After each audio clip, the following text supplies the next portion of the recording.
성경은 나를 향한 하나님의 말씀입니다. 나는 오직 말씀으로 판단하고 행동하겠습니다. 오늘 내게 주시는 말씀도 집중하여 듣겠습니다. 아멘. 예수님이 예루살렘 입성하실 때에 수많은 사람들이 거리로 쏟아져 나왔습니다. 여기저기서 종려나무 가지를 흔들었고 어떤 이들은 자신의 겉옷을 예수님이 입성하는 길 위에 펴기도 했습니다. 그들의 입술에서 터져나오는 함성은 하나였습니다. 호산나 찬송하리로다. 주의 이름으로 오시는 이여. 이들의 외침은 승리에 대한 기대로 거대한 떼창이 되었습니다. 사람들은 확신했습니다. 예루살렘으로 들어오시는 예수야말로 로마의 압제로부터 우리를 해방시켜 줄 다윗과 같은 위대한 왕이 될 것이라고 말입니다. 그래서 그들은 이미 승리에 취한 듯 종려나무 가지를 흔들었습니다. 그런데요, 참 이상합니다. 보통 전쟁에서 승리한 왕이나 장수는 입성할 때, 개선할 때에 화려하고 웅장한 백마를 타고 옵니다. 하지만 예수님은 볼품없는 나귀 새끼를 탔습니다. 어린 나귀는 다리가 짧을 수밖에 없습니다. 그래서 그 위에 타신 예수님의 발도 땅에 닿을 듯한 우스꽝스러운 모습을 보였습니다. 사실 어린 나귀는 예수님이 스스로 선택한 결과였습니다. 제자들은 왜 예수님이 어린 나귀 새끼를 풀어오라고 했는지 몰랐습니다. 하지만 예수님은 자신이 가는 길이 어떤 길인지 나귀 새끼를 타심으로 보여주길 원했던 것입니다. 예수님은 힘으로 세상을 정복하고 승리하기를 원치 않았습니다. 도리어 낮고 천한 나귀 새끼를 타심으로 자신은 정말 겸손하게 하나님의 뜻을 이루기 위하여 십자가의 길로 가는 것임을 보여주기를 원했고, 그 십자가의 죽음으로 진정한 승리를 우리에게 가져다 주기를 원했던 것입니다.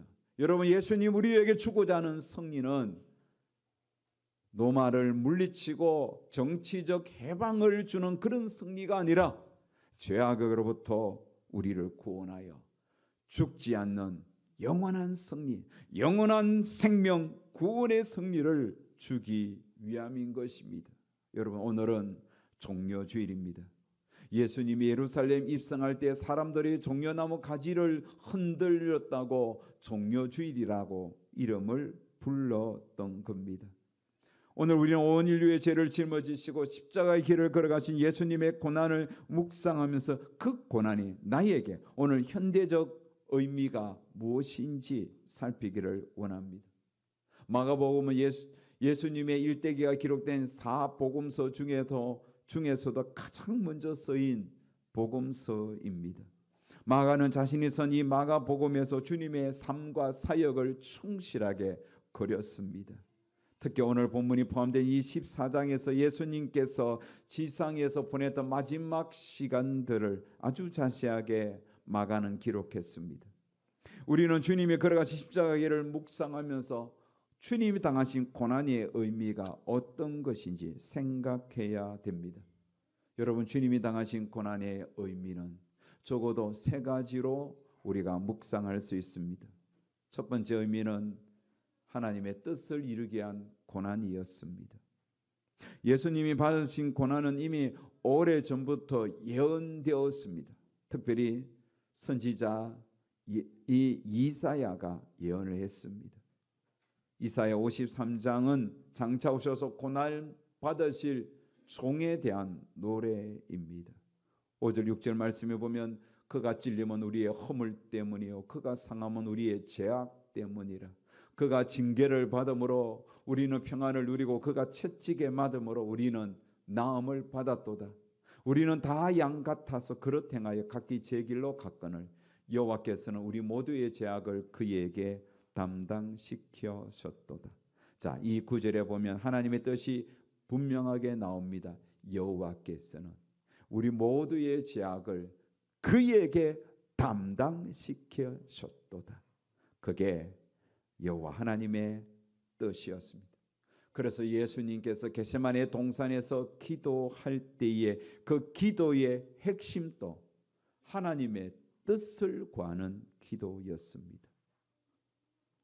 36절에 보면 아빠 아버지요, 아버지께서는 모든 것이 가능하오니 이 잔을 내게서 옮기시옵소서. 그러나 나의 원대로 마옵시고 아버지의 원대로 하옵소서. 아버지의 원대로, 뜻대로 하옵소서. 예수님이 이 기도를 드린 겟세마네는 기름 짜는 틀이라는 그런 별명이 있습니다. 그곳에는 감람나무가 많았고 감람나무 열매를 기름을 짜지 않았습니까? 그 원산지였던 것이죠. 그래서 겟세마네, 기름 짜는 틀이라는 명칭이 주어진 겁니다. 역설적으로 예수님은 겟세마네에서 정말 기름을 짜는 듯한 고통을 호소하면서 하나님께 부르짖으며 기도했습니다. 무엇 때문에요? 아버지의 뜻을 묻기 위해서입니다. 아버지의 뜻에 어긋나지 않기 위하여, 아버지의 뜻을 한치의 오차도 없이 이루기 위하여 기름을 짜는 듯한 고통을 호소하면서 하나님 앞에 기도했던 것입니다.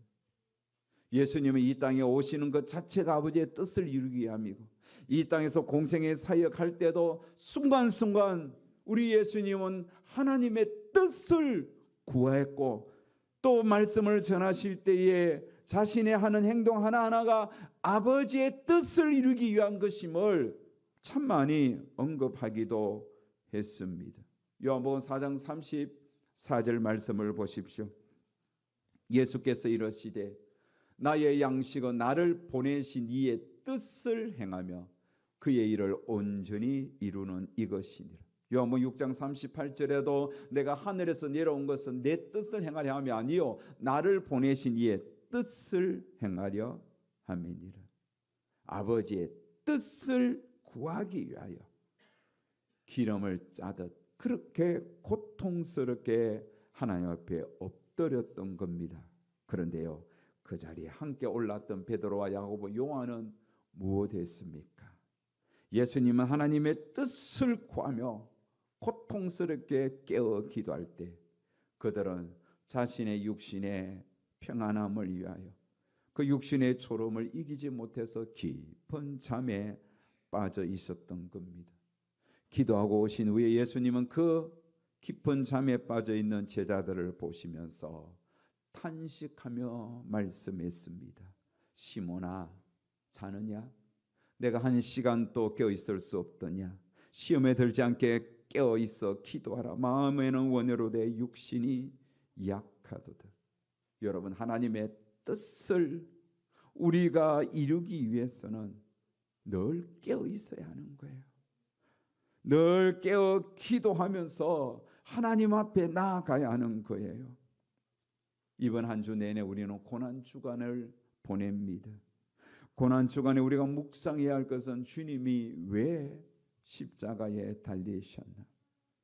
우리 호산나 찬양대가 올려드렸던 이 삭개오의 그 고백을 보면서 그가 주님을 만나고 주님이 십자가에 달린 현장을 보면서 돌아와서도 왜 주님이 그 길을 가셨는가 묵상할 때에 그것은 하나님의 사랑임을 깨달았듯이 오늘 우리도 왜 주님이 십자가를 지시고 고난 받으셨는지 생각하고 또 생각해야 합니다. 여러분, 예수님 왜 고난 받았습니까? 하나님의 뜻이었기 때문에 그 하나님의 뜻을 이루기 위하여 고통을 당하신 것이죠. 그런 의미에서 성도는 하나님의 뜻대로 사는 자들입니다. 우리는 오늘 나를 향한 하나님의 뜻이 무엇인지 날마다 들어야 하고 보아야 하는 겁니다. 그러기 위해서 하나님의 뜻을 보고 하나님의 뜻을 깨닫기 위해서 우리가 해야 할 일은 예수님처럼 기름을 짜는 듯한 그 고통이 있다 할지라도 기도의 자리로 나아가야 되고 하나님 앞에 엎드려야 하는 겁니다. 어떤 경우에서든 깨어 있어야 합니다. 여러분 직장에서 학교에서도 집에서도 여러분의 삶의 스케줄 따라 살아간다 할지라도 우리의 영적 안테나는 늘 깨어서 하늘 주파수에 맞추고 하나님의 뜻이 무엇인지 날마다 간구해야 합니다. 하나님의 사람들, 믿음으로 승리한 자는 항상 깨어서 하나님께 맞추었습니다. 하나님의 뜻대로 살아간 위대한 믿음의 사람들은 하나같이 깨어 있었습니다. 그리고 기도했습니다. 요셉도 깨어서 기도했고 모세도 깨어서 기도하면서 하나님의 뜻을 구했고 다니엘도 뜻을 정하여 하나님 앞에 엎드려 기도했습니다. 2026년 이 올 고난 주간에 저와 여러분 모두가 하나님의 뜻을 구하기 위하여 깨어 기도하였으면 참 좋겠습니다. 나를 향하신 하나님의 뜻이 무엇이지? 우리 가정을 향한 하나님의 뜻이 무엇이지? 내 자녀를 향한, 내 부모 형제를 향한, 우리 교회를 향한 하나님의 뜻이 무엇이지? 이 나라와 민족을 향한 하나님의 뜻이 무엇이지? 우리는 이 고난 주간 하나님 앞에 나와 엎드려 기도했으면 좋겠습니다. 하나님의 뜻보다 앞서는 것 없습니다. 하나님의 뜻보다 더 중요한 게 없습니다. 그래서 이 아침 오늘 이 말씀을 전하면서 이 찬양이 마음에 와닿습니다. 주님 말씀하시면 내가 나아가리다. 주님 뜻이 아니면 내가 멈춰서리다. 나의 가고 서는 것 주님 뜻에 있으니 오 주님 나를 이끄소서. 이 찬양의 가사가 이 고난 동안 우리의 간구가 되고 소망이 되시기를 주의 이름으로 축복합니다. 두 번째로 예수님의 고난은 배신을 통한 고난이었습니다. 예수님이 당하신 고난 중에서 인간적으로 가장 뼈아팠던 고통은 바로 배신당함이었습니다.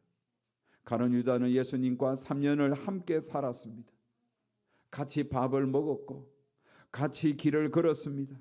또한 누구보다도 가장 가까이에서 예수님이 하시는 말씀을 들었고 예수님이 행하시는 기적을 보았습니다. 그런데 그는 지금 대제사장들에게 은 30을 받고 예수님을 팔았습니다. 배신했습니다. 오늘 44절에 보면 예수를 파는 자가 이미 그들과 군호를 짜 이르되 내가 입맞추는 자가 그이니 그를 잡아 단단히 끌어가라 하였는지라. 입맞춤은 사랑과 존경의 표시입니다. 그런데 유다는 그 사랑과 존경의 표시인 입맞춤을 배신의 도구로 사용했습니다. 예수께 다가가 랍비여 하며 입맞추는 그 순간 군병들은 그가 메시아 그리스도 예수인 줄 알고 딱 둘러싸서 체포했습니다. 예수님은 순순히 잡혀주셨습니다. 예수님은 그 사실을 다 아셨습니다. 유다의 배신도 아셨지만 막지 않았습니다. 도리어 배신자의 입맞춤을 고스란히 받아주시면서 묵묵히 그 길을 걸어가셨습니다. 여러분 사실 배신은 낯선 사람에게서 오지 않습니다. 가장 가까운 사람, 가장 내가 정을 주었고 사랑을 주었고 신뢰했던 사람에게부터 배신이 옵니다. 그래서 배신을 당하면 그 상처는 더 깊고 더 오래 갑니다. 혹시 여러분들 중에 사람에게 가장 가까운 사람에게 가장 많이 사랑을 준 사람에게 가장 신뢰를 준 사람에게 배신을 당한 경험이 있습니까? 예수님이 그런 배신을 당해 보셨기에 오늘 우리가 당한 배신도 주님은 깊이 공감해 주십니다. 그리고 그 고통마저도 하나님의 손안에 있음을 우리에게 보여주시면서 그 배신당한 조차도 결국은 헛되지 않은 것임을 깨닫게 해주시는 겁니다. 성경 인물 중에도 배신당한 대표적인 사람이 생각납니다. 그는 요셉입니다. 형제들에게 배신을 당했습니다. 형들이 그를 묶어서 체포하고는 애굽으로 내려가는 미디안 상인의 손에 팔았습니다. 그렇게 요셉은 부모 형제를 떠나 낯선 이국 땅에서 참 아픈 시간을 보내야만 했습니다. 그가 느꼈을 그 고통, 여러분 상상이나 하시겠습니까? 얼마나 힘들고 어렵겠습니까? 아직도 그의 생각조차도 사고 자체도 오로지 온전히 형성되지 않는 그런 예민한 때에 형제들에게 배신을 받아 애국에서 보냈던 그 하루하루의 시간들이 얼마나 아픈 시간이었을까요? 하지만 요셉은 자신이 당한 배신조차도 하나님의 뜻을 이루는 통로가 되었음을 후에 깨닫습니다. 그의 아버지 야곱이 때가 되어 세상을 떠났습니다. 이미 고센 땅에 와서 함께 살아가는 요셉의 형들은 불안했습니다. 아버지가 돌아가셨으니 동생 요셉이 자신들에게 보복할까 봐 두려워 벌벌 떨었습니다. 그때 요셉은 정말로 눈물로 자신이 깨달았던 하나님의 뜻을 형들에게 선포했습니다. 창세기 50장 19절 21절에 보면 요셉이 그들에게 이르되 두려워하지 마소서. 내가 하나님을 대신하리이까. 당신들은 나를 해하려 하였으나 하나님은 그것을 선으로 바꾸사 오늘과 같이 많은 백성의 생명을 구원하게 하시려 하셨나니 당신들은 두려워하지 마소서. 여러분, 배신이 도리어 하나님의 뜻을 이루었던 하나님의 일이었음을 요셉은 후에 깨달았던 겁니다. 예수님이 십자가를 지시는 과정 속에서 많은 사람들의 배신이 있었습니다. 우리가 살펴보는 가룟 유다의 배신이 있었습니다. 종려나무 가지를 흔들면서 예수님을 호산나 다윗의 자손이여라고 환영했던 무리들이 배신하여 십자가에 못 박으라고 외쳤습니다. 다른 사람들은 다 주를 버릴지라도 나는 주님을 버리지 않겠다고 호언장담했던 베드로의 배신도 있었습니다. 또한 예수님 십자가 달리는 그 현장에 함께 따라왔던 제자들이 다 도망가 버렸던 배신도 경험했습니다.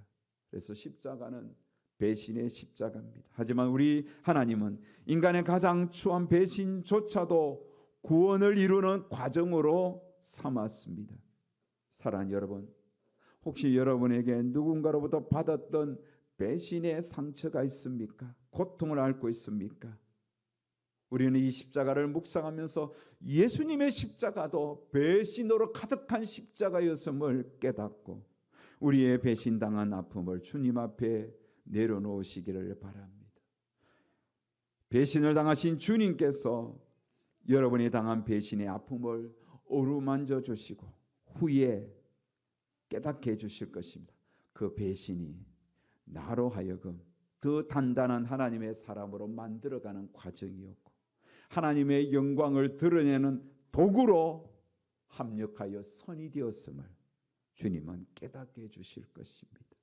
세 번째로 예수님이 당하신 고난은 진리를 미워하는 세상 때문에 당하신 고난입니다. 겟세마네에서 붙잡힌 예수님은 대제사장 가야바의 집으로 끌려갔습니다. 온 공회가 모인 그 자리는 이미 결론이 나 있는, 이미 결론이 정해진 아주 불합리한 재판이었습니다. 본문 55절 56절에 보면 대제사장들과 온 공회가 예수를 죽이려고 그를 칠 증거를 찾되 얻지 못하나 이는 예수를 거짓 증언하는 자가 많으나 그 증언이 서로 일치하지 못합니다. 거짓 증언들이 줄을 섰지만 그들의 증언조차도 서로 맞지 않았습니다. 보십시오. 논리도 근거도 없는 재판이었습니다. 예수님은 그 모든 고발 앞에 변명하지 않았습니다. 자기를 변호하지 않았습니다. 침묵했습니다. 무력해서 침묵한 것이 아닙니다. 이것은 이미 하나님께서 내게 주신 정해진 길이었기에 스스로 침묵하셨습니다. 하지만 예수님은 단 하나의 질문 앞에서는 침묵을 깨고 대답했습니다.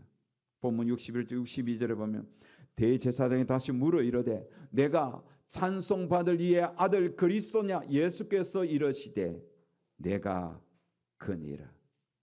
내가 그니라. 인자가 권능자의 우편 안전구가 구름을 타고 하늘 구름을 타고 오는 것을 너희가 보리라. 내가 찬송받을 이의 아들 그리스도냐? 내가 그니라. 주저하지 않고 대답했습니다. 그러자 거기에 모였던 그 불합리한 악한 자들이 신성모독이라는 죄를 뒤집어서 예수님에게 십자가 사형을 선고했던 겁니다. 예수님은 진리이기에 진리를 거부하는 세상으로부터 죽임을 당하신 것입니다. 그렇습니다. 세상은 진리를 기뻐하지 않습니다. 도리어 진리가 자신을 불편하게 할 때 그 진리를 공격합니다. 진리가 자신의 이익과 충돌될 때 진리보다 자신의 이익을 선택하는 것이 세상입니다. 예수님은 그렇지만 진리 편에 섰고 자신이 진리라고 거듭거듭 선포했습니다. 요한복음 14장 6절에 보면 내가 곧 길이요 진리요 생명이니 나로 말미암지 않고는 아버지께로 올 자가 없느니라. 여러분, 예수님은 진리입니다. 그러기에 진리를 부인하는 것은 자기 자신을 부인하는 것과 같습니다. 예수님은 진리이기에 십자가의 길도 진리의 길이었습니다. 오늘 말씀은 저와 여러분에게 묻습니다. 고난이 있어도 진리 편에 설래? 아니면 진리는 아니지만 평안한 세상 길에 설래? 세상 눈치 보르나 진리를 외면하지 맙시다. 어떤 경우에도 우리가 진리 편에 서기를 작정합시다. 진리가 승리입니다. 세상은 진리를 죽이려고 해도 죽일 수가 없습니다. 진리는 죽지 않습니다. 왜요? 진리는 사망에 매이지 않는 거예요. 진리는 생명입니다. 그래서 진리는 반드시 살아납니다. 성도인 우리는 어떤 경우에도 복음을 위해서 하나님 나라를 위해서 진리 편에 서야 하는 것입니다. 오늘 우리는 예수님의 고난의 의미를 세 가지로 살펴보았습니다. 예수님의 고난은 하나님의 뜻을 이루기 위한 고난이었고, 예수님의 고난은 배신을 통한 고난이었고, 예수님의 고난은 진리를 미워하는 세상 때문에 당한 고난이었습니다. 이 세 가지 고난을 관통하는 하나의 핵심 키워드가 무엇이겠습니까? 그것은 바로 하나님의 사랑입니다. 사랑. 요한일서 4장 9절에 10절에 보면 하나님의 사랑이 우리에게 이렇게 나타난 바 되었으니 하나님이 자기의 독생자를 세상에 보내시면 그로 말미암아 우리를 살리려 하심이라. 사랑은 여기 있으니 우리가 하나님을 사랑한 것이 아니요 하나님 우리를 사랑하사 우리 죄를 속하기 위해서 화목제물 그 아들을 보내셨습니다. 우리를 향한 사랑 때문에 주님은 이 세 가지 고난의 의미를 한 몸에 안고서 죽음의 길을 걸어가셨던 겁니다. 그 사랑 때문에 겟세마네 동산에서 땀과 피를 흘리셨고, 그 사랑 때문에 유다의 거짓된 입맞춤을 견디었고, 그 사랑 때문에 십자가 위에서 그 모진 고통을 감내했습니다. 사랑하는 여러분, 예수님의 고난을 단순하게 2000년 전의 역사적인 사실로만 잃지 마시기 바랍니다. 오늘 내 삶에 하나님의 뜻을 구하며 깨어 기도해야 할 사명으로 예수님의 고난을 읽으시기 바랍니다. 우리가 당하는 크고 작은 배신의 상처마저도 주님 앞에 내려놓고 진리를 위해 나의 아픔마저도 감내하는 그런 고난으로 여러분의 마음에 새기시기 바랍니다. 예수님이 걸어가신 그 십자가의 길을 오늘 우리도 시대를 초월하여 따라가야 할 진리라고 마음에 새기시기 바랍니다. 그래서 예수님이 당하신 십자가의 고통을 묵상함으로 인하여 주어지는 그 풍성한 하늘의 위로와 은혜와 또 사랑을 이번 한 주 내내 많이 받아 누리는 모든 성도들 다 되시기를 주의 이름으로 축원합니다.